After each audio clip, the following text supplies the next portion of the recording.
Hi everyone, আজকের ব্লগটা বিকাল থেকেই শুরু করছি।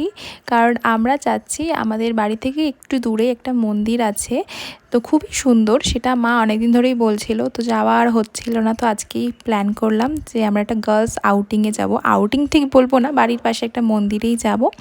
তো মন্দিরটা দেখো এত সুন্দর না, আর আসলেই এখানে মনটা যাকে বলে খুব ভালো হয়ে যায়। আর আমরা গিয়েই দেখছিলাম এখানে আরতি শুরু হয়েছিল। মা দুর্গার মুখটা এত ভালো লাগছিল। আর এছাড়াও এখানে অনেক ধরনের ঠাকুর আছে। তো মা তো গিয়েই বসে পড়েছিল যে পুরো আরতি দেখবে বলে। তারপর আমরাও কিছুক্ষণ বসলাম, আরতি দেখছিলাম। আর তারপরে যে আরতির তাপটা হয় সেটাও আমরা পেলাম। তো আমাদের আজকে ভাগ্যটা ভালোই ছিল বলা যেতে পারে। আর এর পাশেই না একটা ঝিল আছে, তো ওখান থেকে দারুণ হাওয়া দিচ্ছিল। তো আমরা এই মন্দিরের পেছনটাতেই ঘুরছিলাম, মানে অনেকটাই বড় জায়গা।